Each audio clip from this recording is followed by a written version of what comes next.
I just finished reading Brimstone by Callie Hart, and this is everything you need to know. Don't worry, I won't have any spoilers in this video. If you don't already know, Brimstone is the second book in the Quicksilver series by Callie Hart. A brief overview of Quicksilver is basically we meet Cyrus Fane, who lives in Zilvarin, a human realm where there is no magic, but there are stories and fairy tales of Fae and all these different types of magic, but that's what they believe they are. Just fairy tales. Then one day Cyrus accidentally opens this portal to the realms and she is met by what she assumes is Death himself. She is then the first human in over 1,000 years to set foot in Evalia, the Fae realm. She then goes on this big adventure with Kingfisher and his friends, a morally grey and super handsome Fae warrior, because both of them will do whatever they can to save their own realm and their people. And that leads us into Brimstone.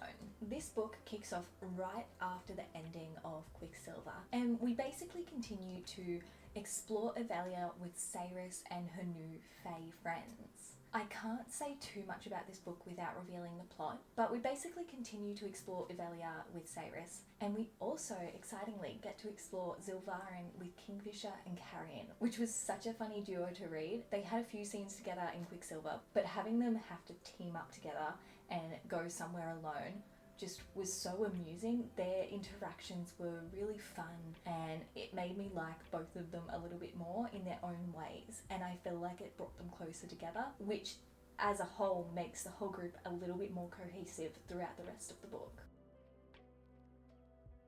My thoughts on this book are a little bit mixed. Quicksilver, I absolutely adored it. I'm pretty sure I rated it 5 stars. Callie Hart's world building is beautiful.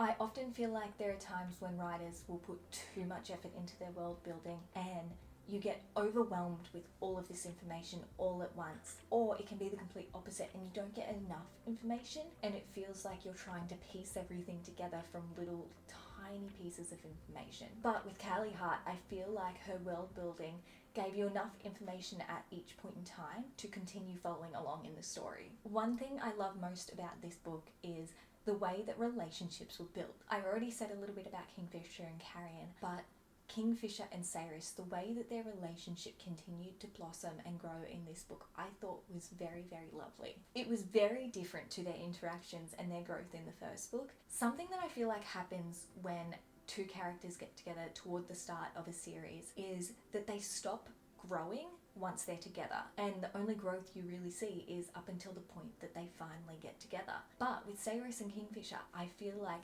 they continue to grow and evolve individually and as a couple in this book, and I really enjoyed that because I do really like both of these characters, especially Kingfisher, and getting to learn more about him and his backstory was really, really nice. On that note, one thing I liked about this book that was different to Quicksilver is that we got Kingfisher's chapters, so we actually got to hear his thoughts and understand why he was doing certain things and see even deeper how he felt for Cyrus. Despite absolutely loving the world building and the relationships in this book, I will say I was a little bit disappointed when I got to the end. This book is 660 pages, which is a hefty book.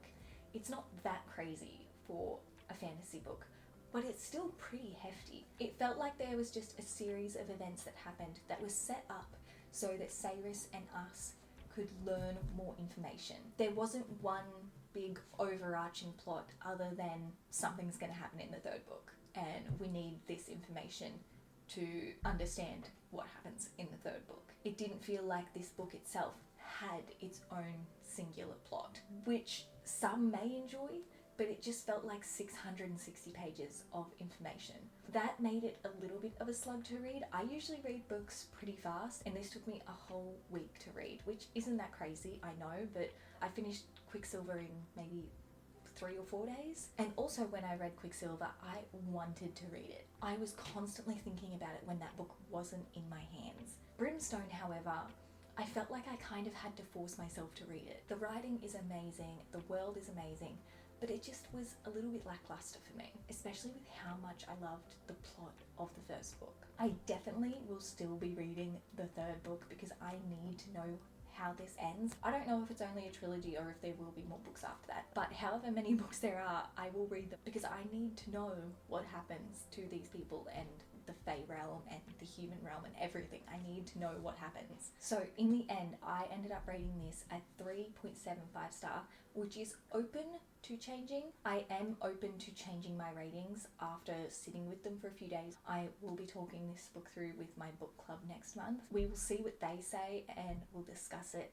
and there is a chance it will go up or down, but for now it is a 3.75 star read. Let me know in the comments if you've also read this book and what your thoughts are. Do you agree with me that it was a little bit lackluster, or do you think this was a brilliant book, or did you really just not like it at all? I've seen some mixed reviews.